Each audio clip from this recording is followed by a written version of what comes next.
The perfect life that wasn't the Chris Watts case. In the summer of 2018, everything about Chris Watts looked ordinary. He lived in a quiet neighborhood in Frederick, Colorado. He had a steady job, a wife, 2 young daughters, and another child on the way. His social media presence painted a picture of stability, family photos, smiling faces, a life that seemed carefully built and openly shared. His wife, Shanann Watts, often posted videos of their daily routines. Their daughters, Bella Watts and Celeste Watts, appeared happy, energetic, and deeply loved. From the outside, nothing seemed wrong. But on August 13, 2018, that image shattered. Shanann Watts returned home from a business trip in the early hours of the morning. Security footage captured her entering the house around 2 a.m. It was the last time she would be seen alive. Later that day, a friend of Shanann's grew concerned. She hadn't responded to messages. She missed a scheduled appointment. Something was off. That concern led to a welfare check at the Watts home. Chris Watts spoke calmly with police. He claimed he didn't know where his wife and children were. He suggested Shanann may have left after an emotional conversation about their relationship. He appeared composed, cooperative, even concerned. But small details didn't line up.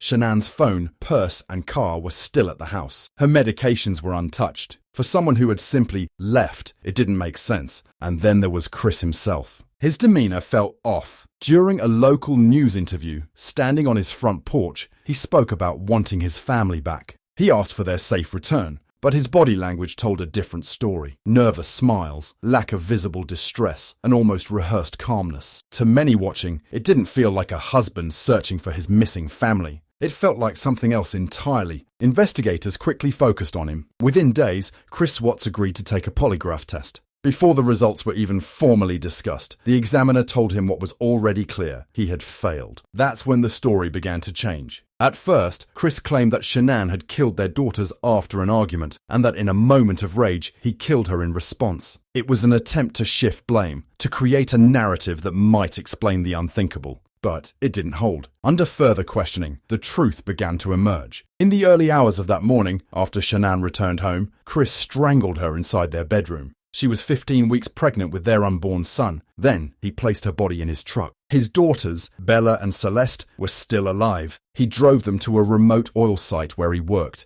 During that drive, his children sat in the back seat, just feet away from their mother's body. At the site, Chris smothered them one by one. He then disposed of their bodies in oil tanks and buried Shanann in a shallow grave nearby. The details were methodical, controlled, planned, and the motive, as it unfolded, added another layer to the case. Chris Watts had been having an affair with a co-worker, Nicole Kessinger. Text messages and searches revealed he had been imagining a new life, one without the responsibilities of his marriage or children. Financial stress, emotional distance, and the desire for a fresh start had been building beneath the surface. But instead of leaving, instead of confronting the reality of his situation, he chose something far more final. In November 2018, Chris Watts pleaded guilty to multiple counts of murder. He was sentenced to life in prison without the possibility of parole. The case left people searching for answers. How does someone go from being a seemingly devoted father to committing such calculated violence? How does a life that looks so normal unravel so completely behind closed doors? There were no clear warning signs visible to the outside world. No history of violence that predicted what would happen. Just a gradual internal shift that no one else could see. That's what makes this case so unsettling. It challenges the assumption that evil always looks obvious. Sometimes